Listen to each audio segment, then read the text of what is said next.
অতিথি সেবার জন্য যে কত বড় ত্যাগ আজকে চরিত্র শুনলে বুঝতে পারবেন। তো শুনতে গেলে আমাদের সবাইকে যেতে হবে বাবা মথুরা জেলায়। যে ভক্তের কথা শুনবো ভগবানের গুরুদেব, যে গুরুদেবের নাম ছিল সন্দীপন মণি। এই সন্দীপন মণি হচ্ছে ভগবান কৃষ্ণচন্দ্রের শিক্ষা গুরু। কৃষ্ণ সুদামা এরা সবাই পাঠশালায় বড় হয়েছে পড়াশোনা করে।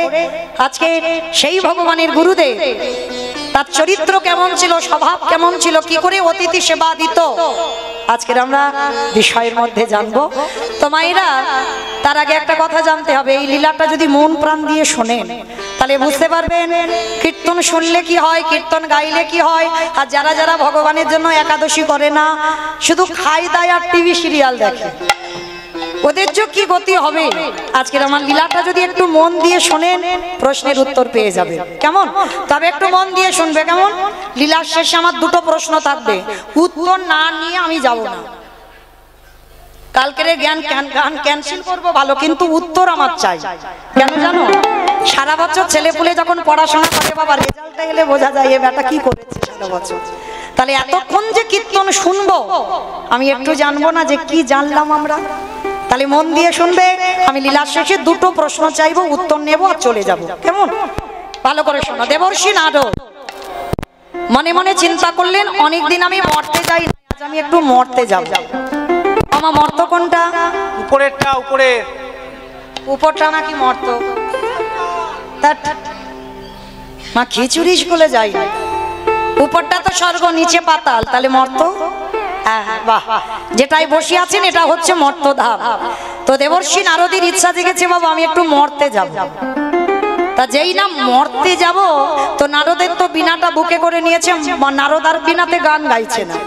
যেই না মরতে নেমেছে, মর্তধামের একজন মা, মাথাতে শীতেতে সিঁদুর আছে, হাতে শাঁখা আছে, আলতা পেড়ে শাড়ি, নারদকে দেখতে পেয়েছে। আরে ও নারদ, এদিকে এদিকে বলো তো দেখি, যারা যারা ভগবানকে ডাকে, যারা যারা ভগবানকে ভালোবাসে, সেবা করে, পূজা করে, তাদের শেষ জীবনের গতিটা কি হয়? মর্তধামের মা নারদকে যেই না জিজ্ঞাসা করা, নারদ করজোর করে বলল, মামা আমি ভগবানের কাছে থাকি ঠিক কথা, কিন্তু আমার মাথায় তো কোনোদিন এই প্রশ্নটা আসেনি যে ভগবানকে ডাকলে আমার গতি কি হবে। মামা তুমি একটু বসো, আমি যাব আমার বাবার কাছে, উত্তরটা নিয়ে তোমাকে বলে যাব। নারদের বাবাটাকে ব্রহ্মা, ব্রহ্মার কাছে গেছে। পিতা পিতা, মর্তধামের মাকে বসিয়ে রেখেছি, জানো পিতা আমার কাছে জানতে চেয়েছে যারা যারা ভগবানকে ডাকে, ভালোবাসে, সেবা করে, পূজা করে, তাদের শেষ পরিণতিটা কি হয়। চতুর্মুখী ব্রহ্মা হেসে বলল, নারদ এ প্রশ্নের উত্তর তো আমার জানা নাই। সে কি, আমার একটা মুখ, তোমার চারটি মুখ, তুমি জানো না? তাহলে কে জানে? বলে বাবা একজন জানলে জানতে পারে যে গাঁজা ভাঙ খায়। আমা কে গাঁজা খায়? আমা কোনোদিন দেখেছো শিব ঠাকুর গাঁজা খাচ্ছে? দেখোনি তো, তাহলে কোন সাহসে বলে দিচ্ছ যে বাবা গাঁজা খায়? শুনেছো তাই তো, কিন্তু এটা কি শুনেছো, বাবা তো ত্রিলোকের বৈষ্ণব। যারা বৈষ্ণব পদ অবলম্বন করে বাবা, তাদের একটু চা পর্যন্ত খাওয়া যায় না। যেমন আমার গুরু মহারাজদের আদেশ, একটা চা পর্যন্ত খাওয়া যায় না আমাদের। তাহলে একটা চা যদি নিশার মধ্যে পড়ে, তাহলে বাবা কোন সাহসে গাঁজা বসে বসে খায়? কখনো খায় না। বাবা তো বৈষ্ণব, বাবার একটাই নেশা, হরি নামের নেশা। আর বাবাকে যে গাঁজা কলকে গুলো দাও কি করে, বলে বাবা নেয় বটে, বাবা তো সবার ভাবনা ভাবে ওই ভূত পেতনি নন্দী ভিঙ্গি খাবে বলে, ওদের জন্য বাবা গাঁজা কলকে নাই। বাবা গাঁজা খায় না, বাবা বৈষ্ণব, এইটা ভুলে গেলে হবে না। তাহলে বৈষ্ণবরা কোনোদিন গাঁজা খায় না, গাঁজা ভাঙ অসম্ভব। তাহলে মায়েরা, শিব ঠাকুরের বাড়ি কোথায়? বাহ বাবা, আমি গাইবো কি, আমার থেকে তো বেশি মুখস্থ। ভালো লাগলো মা। এই যখন আমার মাও কীর্তন করতো, তো আমার মায়ের নাম প্রতিমা ঘোষ। তো আমার মা যখন আমার এই বাবার সঙ্গে, তখন প্রচুর কীর্তন হতো, তখন আমি খুব ছোট, আমার মায়ের সঙ্গে হ্যান্স করতাম। তো এখন আজকের আমি দাঁড়িয়ে কীর্তন করছি, মা এখন গাইছে না, বয়স হয়েছে তো পাচ্ছে না। তো তখন আমার মা যখন আমাকে রেখে গানে যেত, তখন ঠাকুমার কাছে থাকতাম। ঠাকুমা বলতো, নাতনি গল্প বলবো, মাঝে মাঝে একটু হু হা দি। কি মা, ঠাকুমারা বলে না হু হা না দিলে গল্প বলতে ভালো লাগে না। তাহলে আমি সেই ডায়মন্ড হারবার থেকে আপনাদের চরণে এসেছি, ভগবানের লীলা বলবো। আর আমি শুধু যদি একা বলি ভালো লাগবে? একা শুধু যদি কীর্তন করে যাই ভালো লাগবে? ভালো লাগবে না। আমার যাওয়া পর্যন্ত দেখবো সব বসে বসে সব ঘুমিয়ে পড়ে যাচ্ছে, তাই না? তাহলে মাঝে মাঝে মা একটু কথা বলো, কেমন হু হা দিও। তো আজকে শিব ঠাকুরের বাড়ি কৈলাস, কৈলাসে গিয়েছে। কৈলাসে গিয়ে নন্দীকে ডেকেছে, নন্দী বলো। এই ভিঙ্গি। যেই না নন্দী ভিঙ্গিকে ডেকেছে, বাবা এসেছে। কি ব্যাপার? আরে বাবা কোথায়? বলে জানি না, তুই এক্ষুনি তো ছিল। ব্রহ্মা বলছে দাঁড়াও, তোমাদের দেখতে হবে না, আমি দেখছি বেটা কোথায় গেছে। ধ্যানে বসেছে ব্রহ্মা, আর নারদও ধ্যানে বসেছে। বসে দেখছে বাবা কৈলাসে নেই। বাবার তো কৈলাসের থেকে আরো একটা প্রিয় জায়গা আছে, বলো তো কোনটা? হাসনাবাদে। হাসনাবাদে হাসনাবাদ, শ্মশান। বাবার খুব প্রিয় জায়গা শ্মশান। এইবার ধ্যানাযোগে দেখছে বাবা শ্মশান। আচ্ছা ওমা, বাবার বাহনটা কি? ইঁদুর। ইঁদুর দেখেছো, সকাল থেকে একটা সত্যি কথা ঠিক কথা বলতে পারছে না। বাবার বাহন হচ্ছে ষাঁড়, মানে বৃষ। তাই এবার ধ্যানাযোগে নারদ দেখছে আর ব্রহ্মা দেখছে বাবা শ্মশানে কি করছে জানো? বাবা ঘুরে বেড়ায় ষাঁড়ের পিঠে,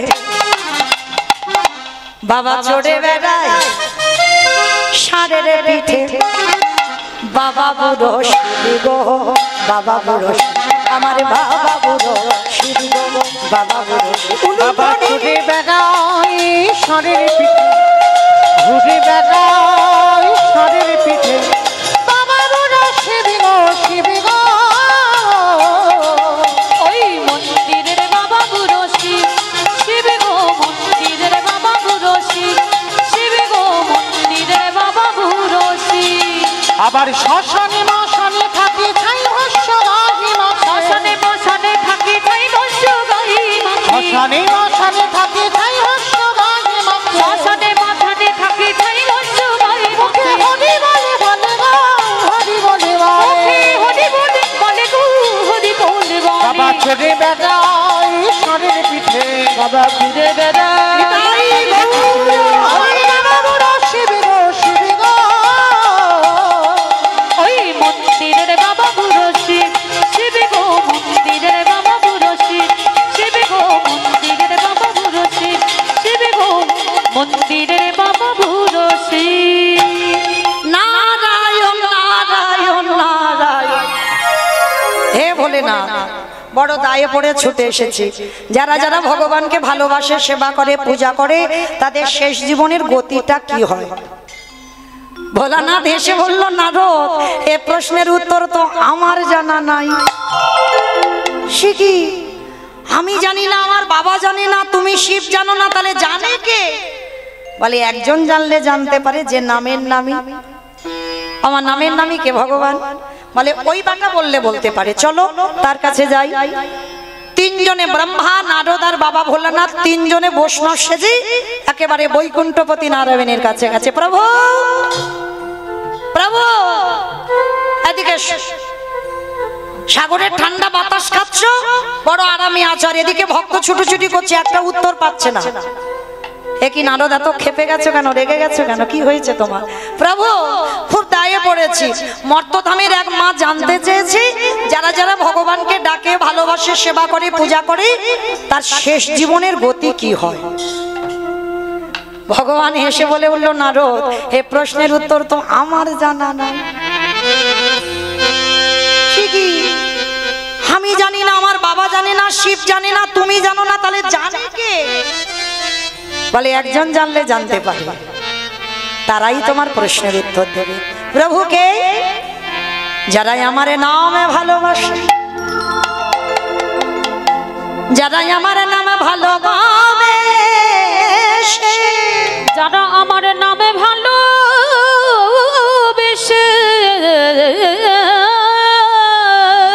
শয়নে স্বপনে নিদ্রায় জাগরণে, যারা কৃষ্ণ ছাড়া আনে জানে না, যারা আমার নাম শুনতে শুনতে গাছ তলায় রাত কাটিয়ে দেয়, যারা ঘরে ফেরার কথা মনে করে না, যারা বাচ্চাকে জগতের খিদের জ্বালা চলে যায়, আমার হরি নামামৃত পান করে তাদের খিদে আর উদরে থাকে না।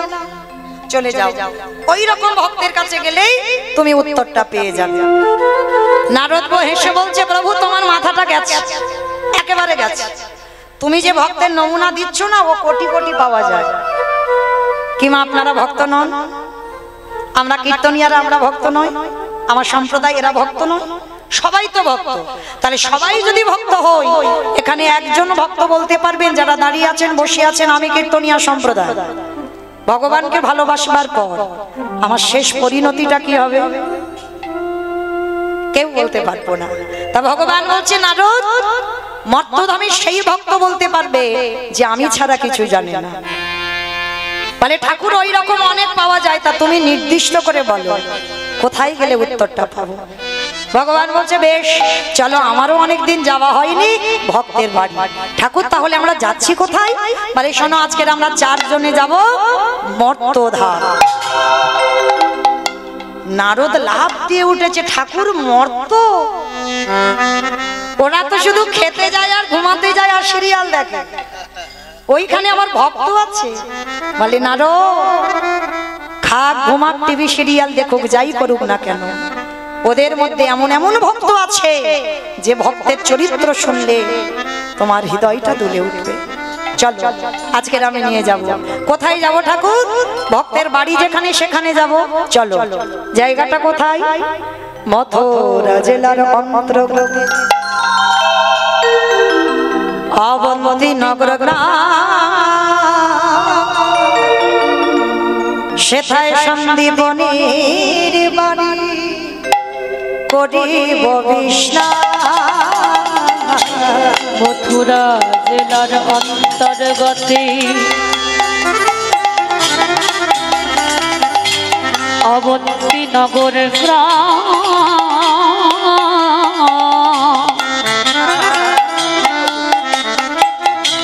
সেথা সন্দীপনীর বাড়ি করিব বিশ্রাম। যাব আমরা ভক্তের ঘরে, বলে যাব আমরা সেই ভক্তের ঘরে। ওই না বিশ্রাম এলো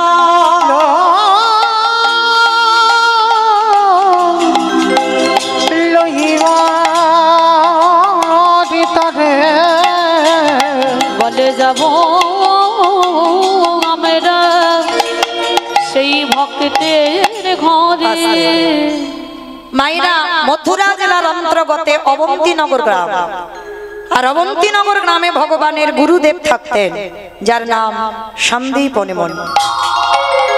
আজকের ব্রহ্মা বিষ্ণু মহেশ্বর আর নারদ নামগুলো মনে রাখবে মা, শেষে প্রশ্ন থাকবে, কাজে লাগবে, এখান থেকেই প্রশ্নগুলো উঠবে। 4 জনে বৈষ্ণবী সেজে সন্দীপনী মুনির আশ্রমে আসছে। তো এই সন্দীপনী মুনি কেমন জানো মা? তার নিত্য কর্ম কি? আপনাদের আমাদের নিত্য কর্ম হলো সকালবেলা ঘুম থেকে উঠলাম, স্নান করে ভগবানের কর্ম সেরে সংসারের কর্ম করলাম। আবার অনেক অনেক ভক্ত আছে মা, সকালবেলা উঠে সংসারে সব কাজ সেরে নিল, স্নান করে ভগবানের কাজ করলো। আবার অনেক অনেক ভক্ত আছে বাবা, তাদের ব্যাটারি দিতে হয়। ব্যাটারি মানে বোঝো তো?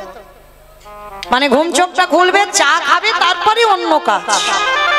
অনেক রকমের ভক্ত আছে। তো আজকে সন্দীপন মুনি একেবারে আলাদা, তার একটা সংকল্প ছিল। কি সংকল্প জানো মা? প্রতিদিন ওই ব্রহ্ম মুহূর্তে স্নানে যাবে যমুনা। ব্রহ্ম মুহূর্ত কাকে বলে? 1 ঘন্টা সূর্য উদয়ের 1 ঘন্টা 36 মিনিট আগে। এই সময় প্রতিদিন সন্দীপনী মুনি যায় যমুনার ঘাটে, স্নান করে। স্নান করে ওই ভিজে কাপড়টা ছাড়ে না, ওই ভিজে পোশাকটা পরে দরজার ধারে বসে বসে কাঁদে। ওমা কেন কাঁদে? ভগবানের জন্য না, সংসারের জন্য না। তাহলে কাঁদে কেন? তার একটা সংকল্প আছে। কি সংকল্প জানো? দয়াময়, স্নান করে সবার আগে আমি অতিথি সেবা দেব। আমার দুয়ারে তুমি একটা অতিথি পাঠাবে, অতিথি সেবা দেব, তারপরে আমি মাধুপুরীতে যাব, যা পাবো রন্ধন করে তোমায় দেব, তারপরে আমি প্রসাদ পাবো। এটা প্রতিনিয়ত, মানে মৃত্যুর আগের দিন পর্যন্ত মুনিবরের সংকল্প। তো আজকের বাবা সকালবেলা 3 জন বৈষ্ণব সেবা হয়ে গেছে, মানে যেদিন আমার ভগবান আসছে অতিথি রূপে 3 জন বৈষ্ণব সেবা হয়ে গেছে। এবার মনিবরের মনে আনন্দ, বাবা বাবা রোজ আমি 1-2 করে বৈষ্ণব সেবা দিই, কোন দিন পাই না, আজকের আমি 3 জন সেবা দিয়েছি, ভালো হয়েছে। যা জোগাড় করেছে ভিক্ষা করি, ভগবানের জন্য পারস সাজিয়ে নিবেদন করেছি। ভগবানের চরণে ডালাটা দিয়ে বলছে, দয়াময় ছোটবেলা থেকে তোমায় ডাকছি, ছোটবেলা থেকে তোমায় ভালোবাসছি, তোমায় ডাকতে ডাকতে আমার চুল পেকে গেল, চামড়া আলগা হয়ে গেল, দম তো পড়ে গেল। ও ঠাকুর, তুমি কি আমার ডাক কোনোদিন শুনতে পাবে না? ও গো দয়াময়,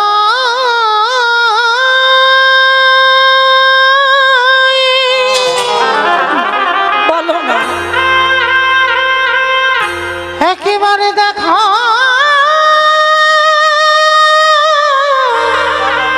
দেখা না।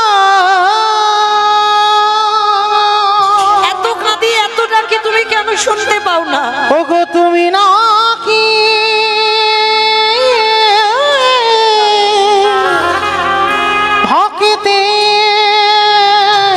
ভক্তের ভগবান।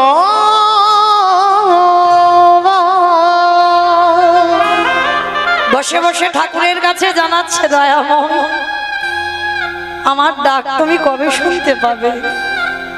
একবারে দেখা দাও না। আমি কোথাও গেলে বলো আমি কবে তোমায় পাবো? পাবো রে দেখা। ও গো দয়া মা, দেখা দাও। কোথায়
ভগবানের চরণে ডালাটা দিয়ে মনের ব্যথা বেদনা জানাচ্ছে।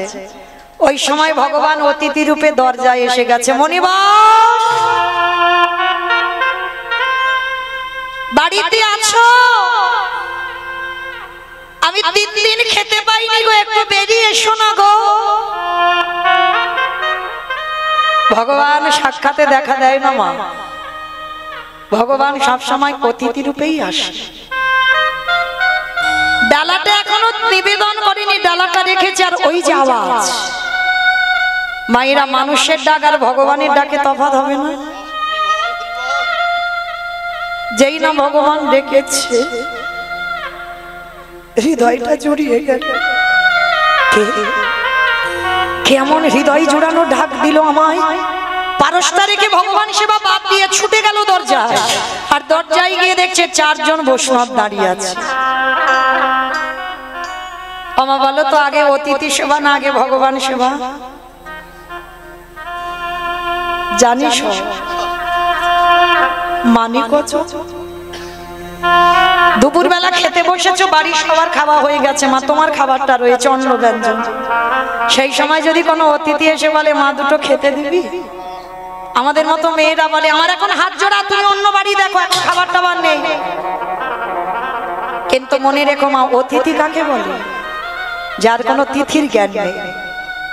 তোমার আত্মীয় পরিজন আসবে, সে তো ফোনে বলে দিয়েছে তার জন্য অন্ন ব্যঞ্জন হয়েছে, সেটা অতিথি নয়।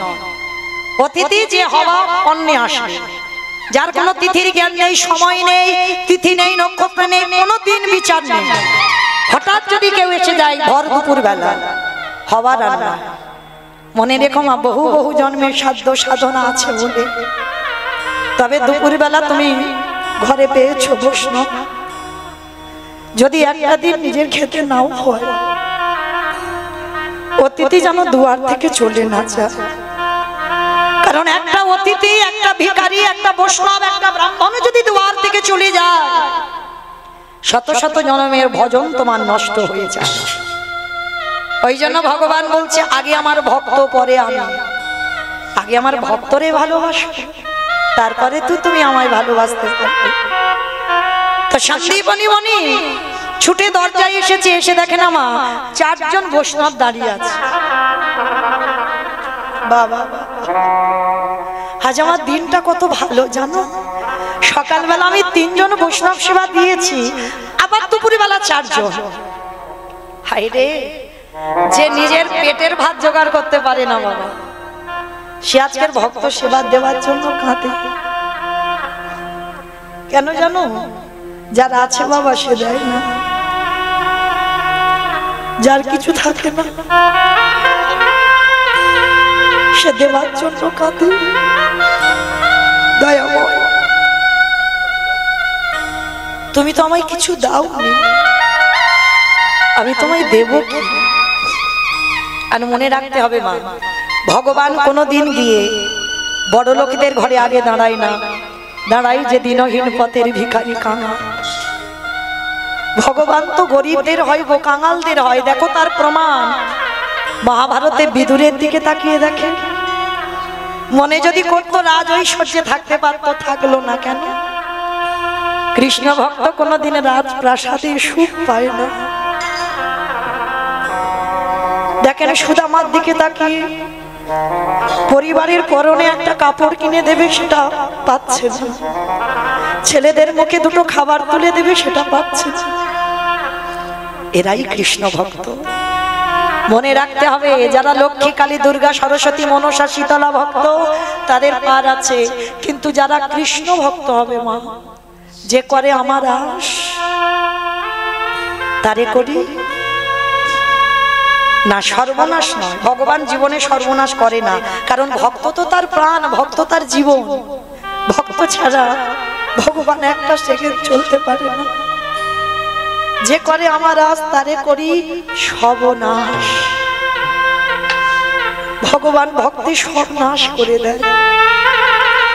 কৃষ্ণ ভক্ত যদি তুমি হয়েছো বাবা, আত্মীয় পরিজন, বন্ধু বান্ধব, তোমার আপন বলতে আর কেউ থাকবে না। শেষের দিনে তোমায় চিরজনমের মতো একা করে দেবে ভগবান। পথের ভিখারি করে দেবে, পথের কাঙাল করে দেবে। তারপরে যদি তুমি ভগবানের চরণ না ছাড়ো, তারপরে ভগবান তোমার দাসের অনুদাস। দেখেন বাবা, এটা আমার কথা বিশ্বাস করতে হবে না, একটু মিলিয়ে নেন গ্রন্থের দিকে তাকিয়ে। কান্দির জমিদার লালাবাবু ছিল না? কি গো, লালাবাবুর যখন 12 বছর বয়স, শুনে নেন, লালাবাবু 12 বছর থেকে দানি ছিল, ছোটবেলা থেকে দানি। মানে কিছু যদি খেত, মনে হতো কেউ যদি আসতো তাকে দিয়ে খেতাম। লালা বাবু ছোটবেলা থেকে বড় দানি ছিল। তো লালা বাবুর বাবার কিছু অভাব ছিল না, সোনা দানা টাকা পয়সা ঘর বাড়ি জায়গা জমি সম্পত্তি অতুল সম্পত্তি ছিল। আস্তে অতুল সম্পত্তি ছিল বাবা। তা সেই লালা বাবুর কাছে একজন এসেছিল, কন্যা দায়গ্রস্ত পিতা, এসে বলেছিল বাবু আমার মেয়ের বিবাহ দেব, কৃপা করে আমাকে একটু 1000 টাকা দিতে পারবে? লালা বাবুর বাবা বলেছিল আমি তো দান ছত্র খুলিনি যে তোমার মেয়ের জন্য আমি 1000 টাকা দেব, দিতে পারবো না। তাড়িয়ে দিয়েছিল দূর দূর করে। যখন অতিথি চলে যাচ্ছিল লালার সঙ্গে দেখা হলো, লালা অতিথির হাত ধরে বাবার কাছে এনেছিল, এনে করজোর করে লালা বলেছিল বাবা তোমার তো কিছু অভাব নেই বাবা, সোনা দানা টাকা পয়সা সম্পত্তি তোমার সব ভরপুর, বাবা 1000 টাকা দিলে কি কমে যাবে? দাও না। এই অতিথি কন্যা দায়গ্রস্ত, 1000 টাকা দাও। সম্মান বাঁচাতে সবার সামনে ছেলে বলেছে, সবার সামনে ছেলের সামনে টাকাটা দিল। কিন্তু দেবার পরে যখন অতিথি চলে গেল, লালা বাবুর বাবা লালাকে বলেছিল লালা যেদিন রোজগার করতে পারবে সেদিন তুমি দান করো, বাবার সম্পত্তি নিয়ে তুমি দান করো না। আর আজকে যে ভুলটা করলে এর পরবর্তী দিনে যেন তোমার কোনোদিন ভুল না হয়, যেদিন রোজগার করতে পারবে সেদিন তুমি দান করো। ওই একটা কথাই লালার চৈতন্য হয়েছিল, বাবা তোমার এত কিছু রয়েছে, 1000 টাকার জন্য তুমি আমাকে বললে আমি রোজগার করে দেব। বেশ, সেই লালা সংসার ছাড়লো। সংসার ছেড়ে বর্ধমানে গিয়ে বাবা 20 টাকার বেতনে কাজ করছিল। ওই 20 টাকার মধ্যে খাওয়া থাকা সব। কোনোদিন বাড়িতে আর আসতো না, প্রতিজ্ঞা ছিল ও বাবার মুখ আমি দেখবো না যতদিন না বাবা দেহ রাখবে। সেটাই করেছিল লালা। বার্ধক্য দশায় লালার বাবা কেঁদে কেঁদে বলে গেল আমি যে ভুল করেছি, আমার একমাত্র বংশের প্রদীপ আমি তাকে তাড়িয়ে দিয়েছি, তবে আমি মরে গেলে আমার লালাকে আমার জমিদারিতে ফিরিয়ে নেব। বাবার মৃত্যুর পর জমিদারি থেকে ফিরে এলো। ফিরে এসে লালা যে যা চায় তাকে তাই দিয়ে দেয়। একদিন হঠাৎ কাছারি থেকে ফিরছে একটা ছোট্ট 5 বছরের বাচ্চা। ঠিক বিকাল বেলা সূর্য ডুবছে, তার বাবুকে বলছে বাবুজি বেলা যে যায় বাসনায় আগুন দেবে বাবুজি গো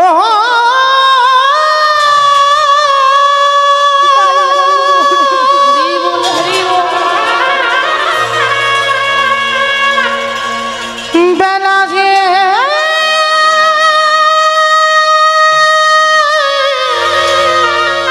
চলে যায় আর সময় নেই বাবুজি, সময় নেই। এবারে বাসে না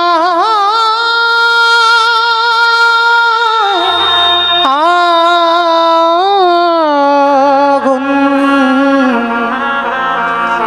বাসে নাই আগুন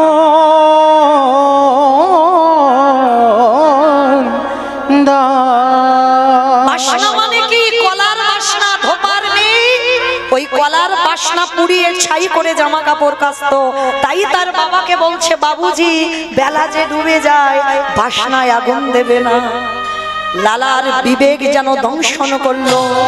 লালা ওটা বাসনা নয়, বাসনা নয়, কামনা বাসনায় আগুনে দিয়ে চলে যা লালা তুই মধুর কৃষ্ণ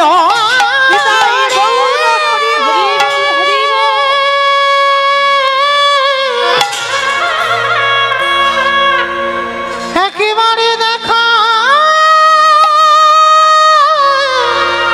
দেখা দে একেবারে দেখা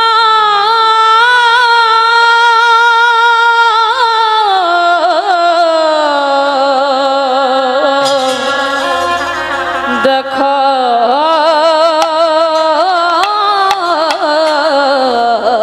দে। সেই লালার একটা কথায় সবকিছু ত্যাগ করে দিয়ে বৃন্দাবনের পথে ধাবিত হলো। কিন্তু জমিদারি স্বভাব কি যায় গো? রাস্তায় ঘুমাচ্ছে, ওই পাথরে নিয়ে মাথার বালিশ করেছে, পাথরে নিয়ে পা বালিশ করেছে। রাজা তো পা বালিশ না হলে ঘুম হতো না। কে যেন রাত্রিবেলা বলে উঠলো, লালা কৃষ্ণ পেতে যাচ্ছিস, এখনো জমিদারি স্বভাব তোর গেল না, ফেলে দে ফেলে দে। সেই লালার কাছে ভগবান বলেছিল, লালা আমার একটা মন্দির করে দিবি? লালা বলেছিল, প্রভু মন্দির করতে গেলে অর্থের দরকার, সিমেন্ট বালি ইট লাগবে। একদিন আমি জমিদার লালা ছিলাম, কিন্তু আজকে তো আমি জমিদার লালা নয়, আজ আমি ভিখারি লালা। কি করে তোমার মন্দির বানাবো বলো? ওরে আমি ওই যে রড বালি সিমেন্টে গাঁথা ও মন্দিরে থাকি না, আমি থাকি ভক্তির হৃদয়ে।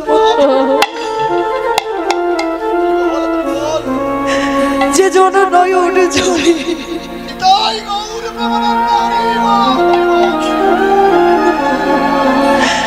একবার কথা বলে, যে জনে নয়া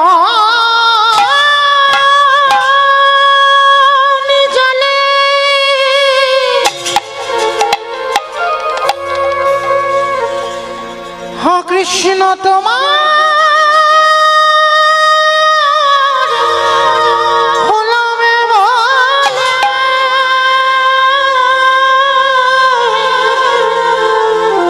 একেবারে ডাকা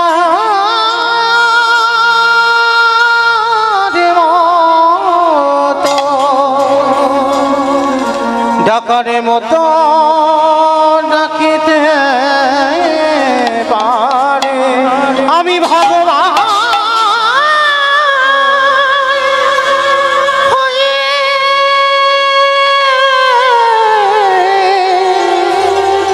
ভক্তির দাবি বাধা পড়ি। সেই লালা সর্বস্ব ত্যাগ করে ছুটে চলল বৃন্দাবন। দেখেন তাকিয়ে নরোত্তম দাস ঠাকুরের দিকে, জমিদারের ছেলে জমিদারি ত্যাগ করে সর্বস্ব ত্যাগ করে চলে গেল বৃন্দাবন। তাকিয়ে দেখেন রঘুনাথ দাস, আহা ছোটবেলা থেকে বৈরাগ্য ভাব, সংসারে থেকেও বাবা বৈরাগী হওয়া যায়।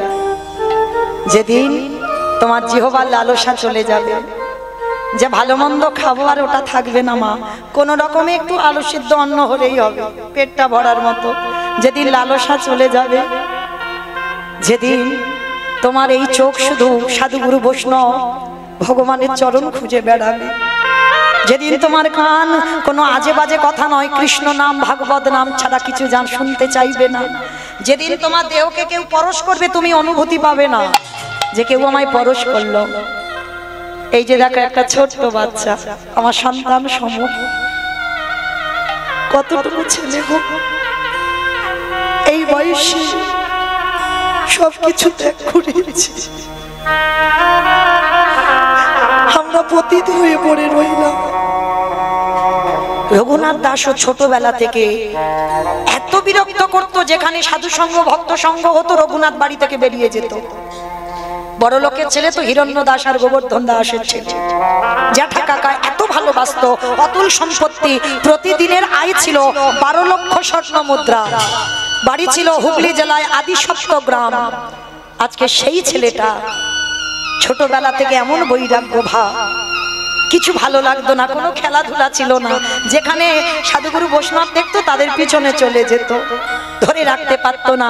বাবা যেটা শেষে ছেলেকে বেঁধে রেখেছিল ঘরে রঘুনাথকে, কেন? কৃষ্ণ ভোলাবার জন্য।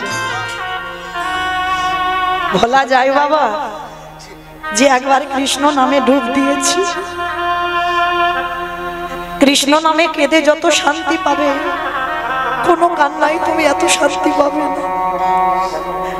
কারণ বাবা যত নাচানাচি করো না কেন, কৃষ্ণ নামে কেঁদে যে সুখ, সে সুখটা তুমি কোথাও পাবে না। তো এইবার সেই রঘুনাথকে বেঁধে রেখেছে, 1 সপ্তাহ কিছু খাইনি, বাবা যেটা খাবার দিচ্ছে খাচ্ছে না। গুরুদেব বলদেব আচার্য ছুটে এসেছিল, রঘুনাথ রঘুনাথ শুনলাম তুমি পাগলামি করছো, তুমি 1 সপ্তাহ কিছু খাচ্ছ না। হিরণ্যদাস জ্যাঠামশাই ছুটে এসেছে। রঘুনাথ, আচ্ছা বলো তো তুমি কি চাও? দেবে জেঠু, আমি যা চাইবো তুমি আমায় দেবে? দেবো দেবো। তুই এক সপ্তাহ কিছু খাসনি, কঙ্কাল সারে দেহ। বাবা, ভজন পথে যারা নেমেছো তাদের বেশি আহার, বেশি নিদ্রা নিষিদ্ধ। তাই বা রঘুনাথ কঙ্কাল সার দেহ। তো জ্যাঠামশাই বলছে, বল বাবা কি চাস? জেঠু আমায় দেবে, আমি যা চাইবো? দেবো দেবো, বল কি চাস? তাহলে ত্রিসত্য করো, আমি যা চাইবো তাই দেবে। ত্রিসত্য করলাম। এইবার রঘুনাথ জ্যাঠামশাইয়ের দুটো চরণ জড়িয়ে ধরেছে, ধরে বলছে, তাহলে দাও। কৃষ্ণ এনে দেওয়া কৃষ্ণ এনে দাও, কৃষ্ণ এনে দাও আমারে, কৃষ্ণ এনে দাও, কৃষ্ণ এনে দাও আমাদের, কৃষ্ণ এনে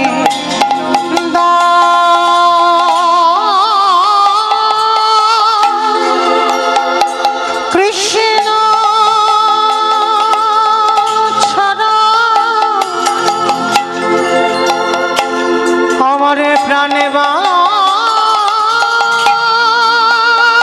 না, কৃষ্ণ এনে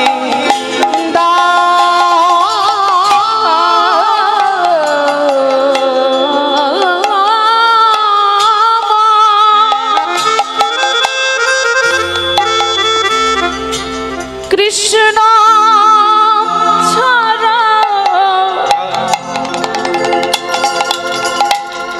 প্রাণে বাঁচে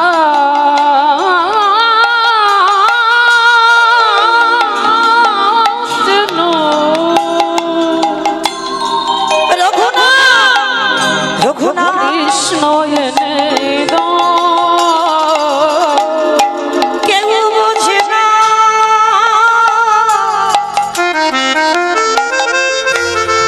আমার মনের কথা। জেঠু বলবো আমি কারে,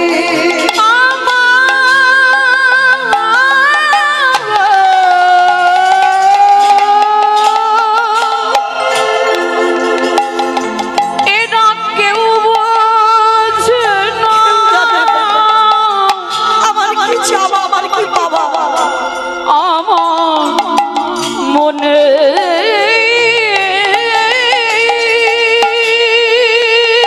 কথা বলো, বলবো আমি কৃষ্ণ এনে দাও আমায়, কৃষ্ণ এনে দাও নিতাই গৌর প্রেমানন্দে হরি বল, হরি বল, হরি বল। এনে দাও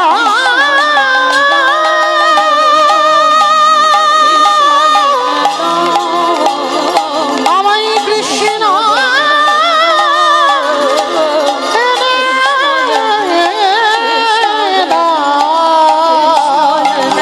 এনে দাও,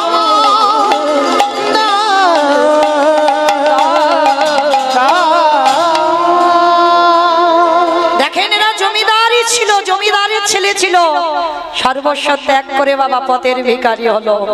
তাহলে বোঝাতে চাইল কি, জগতে কৃষ্ণ ভক্ত যদি হয়েছো তাহলে তোমাকে পথের ভিখারি হয়ে যেতে হবে, তারপরেই তুমি কৃষ্ণ ভক্ত হবে। তোমার মাথায় যদি একটু ছাদ থাকে, ভগবান চক্রান্ত করে ওই ছাদটা কি করে কেড়ে নেওয়া যায়। কৃষ্ণ ভক্তদের এমন স্বভাব, এমন চরিত্র হয়, কিছু তাদের থাকে না।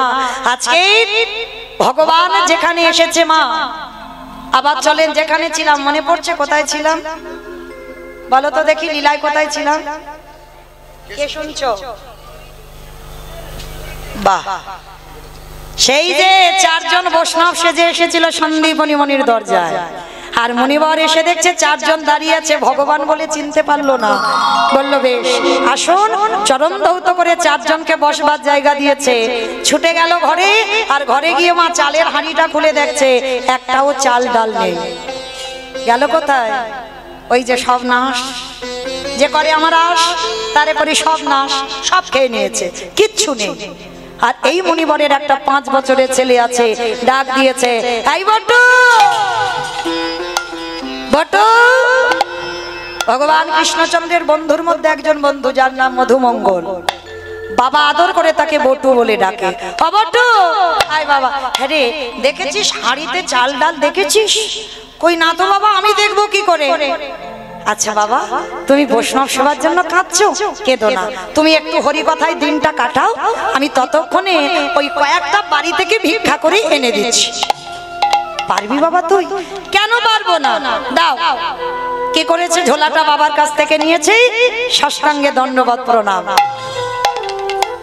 বাবাকে প্রণাম করে একেবারে বাবা ছোট্ট ছেলেটা ভগবানের মন্দির আছে পাশে, ওখানে গেছে।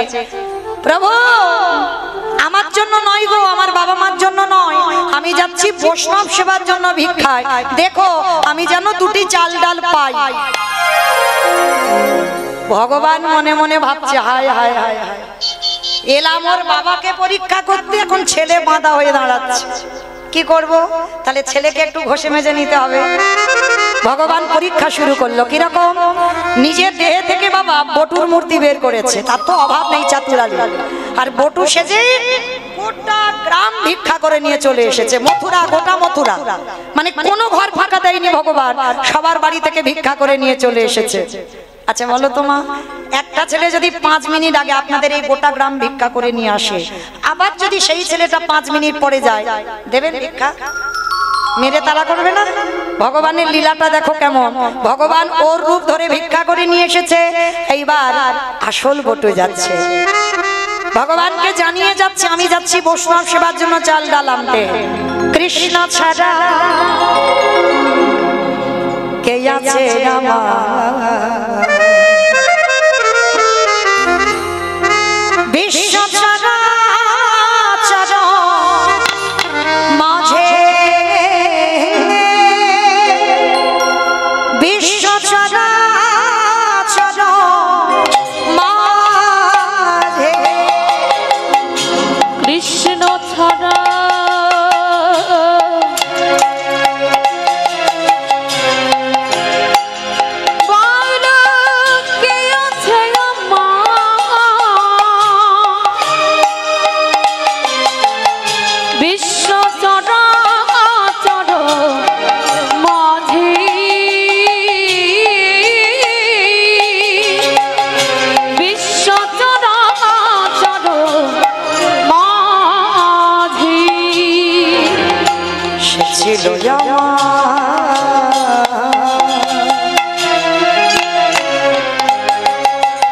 দুঃখ সুখের বন্ধু, সে হলো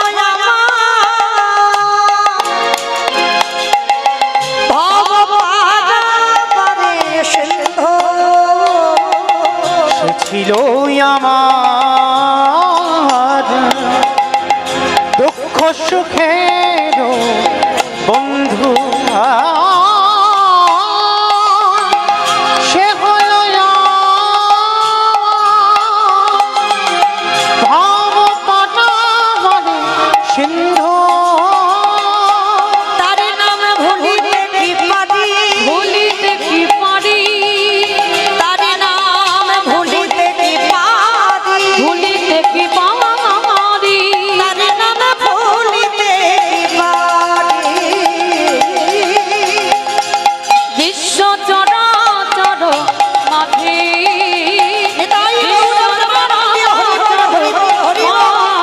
দেখাবে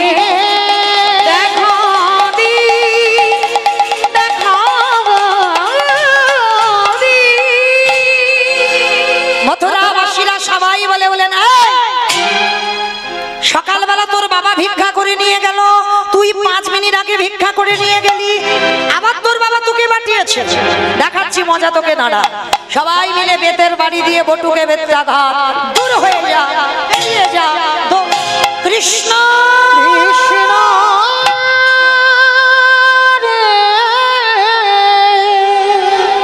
এত মারা মেরেছে, ছেলেটার অঙ্গ দিয়ে রক্ত ঝরে ঝরে পড়ছে। কৃষ্ণ একবার যদি জানতাম তোরে ভালোবাসলে তার এত কষ্ট পেতে হয়, কোনোদিন ভালোবাসতাম না। তবে শোন কৃষ্ণ, এই জীবনে যদি আমি বৈষ্ণব সেবা দিতে না পারি, এই জীবন আমি রাখবো না।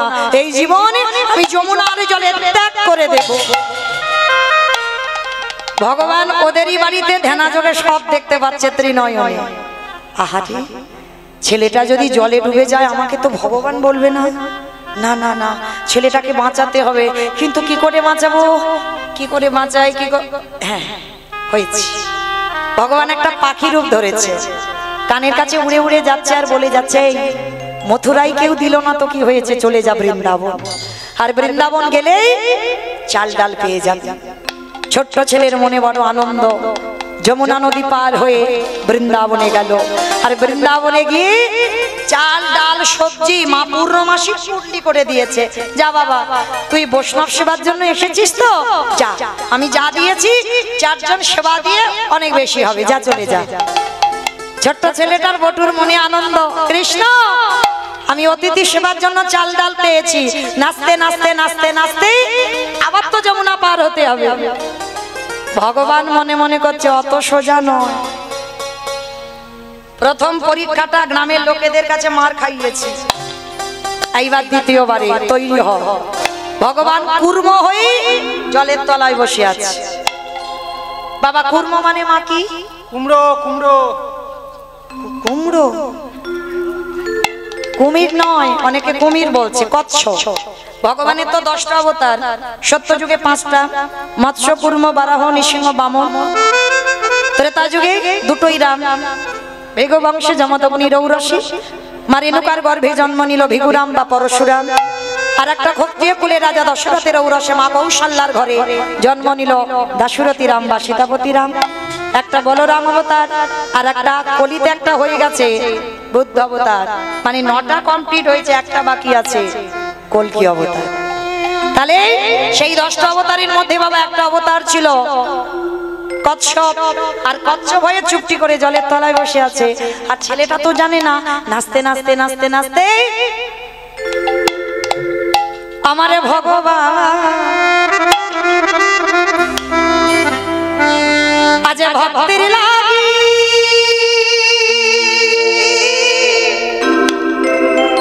কেমন ধরেছে।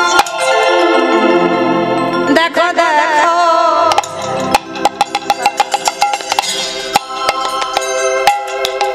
আমারে ভগবান আজ ভক্ত বন ভালো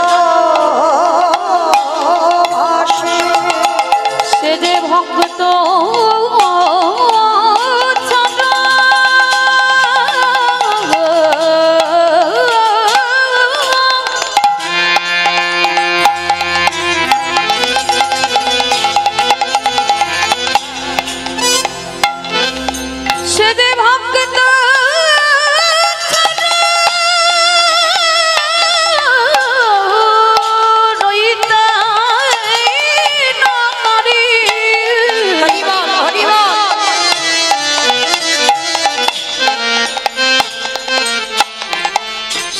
ভক্ত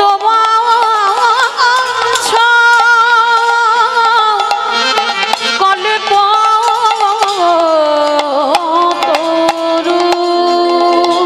ছোট বাচ্চা তো জানে না, চাল ডালের পুটলিটা মাথায় নিয়ে নাচতে নাচতে নাচতে নাচতে পর তো পর মা পাটা পড়েছে কচ্ছপের পিঠ। আর কচ্ছপ যারা দেখেছো, কচ্ছপের পিঠটা পিছল মতো। আর যেই না পাটা পড়া, সঙ্গে সঙ্গে পা পিছলে একেবারে যমুনার। আর যেই যমুনার জলে পড়লো, ওদিকে ভগবান ওদেরই বাড়িতে ছদ্মবেশে আছে, চাল ডালটা হরণ করে নিয়েছে।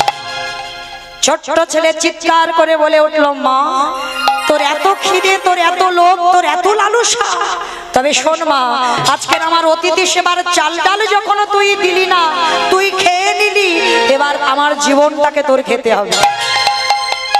প্রস্তুত হ আমাকে খাবার জন্য। ছেলেটা সাঁতার জানে না, গলা পর্যন্ত নেমে গেছে মা, আর একটু গেলে পা পিছলালেই ছেলেটা ডুবে যাবে।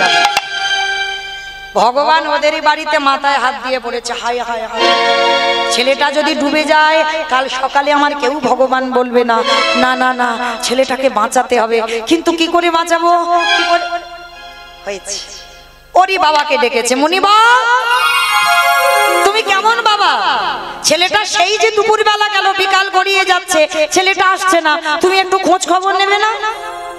বাবা মনে মনে ভাবছে, তাই তো, এত তো দেরি হওয়ার কথা নয়, ছেলেটা কেন কোথায় গেল বলো তো দেখি, দাঁড়াও একটু খুঁজতে যাই। বাবা ছুটে গেল যমুনার ঘাটে, আর গিয়ে দেখছে ছেলেটা গলা পর্যন্ত নেমে গেছে জলে। মানে আর একটু গেলে, একটু যদি দেরি হতো ছেলেটা ডুবে যেত। সব তো ভগবানের আমার চক্রান্ত। এইবার যেই না বাবা তীরে গেছে, ডাক দিয়েছে, এই খোকা শিগগিরই ওঠ। সর্বনাশ, সাঁতার জানে না, জলে নেমেছে, দেখেছো? আগে ওঠ বলছি। মরা হলো না, কারণ মৃত্যুটা তো কঠিন গো।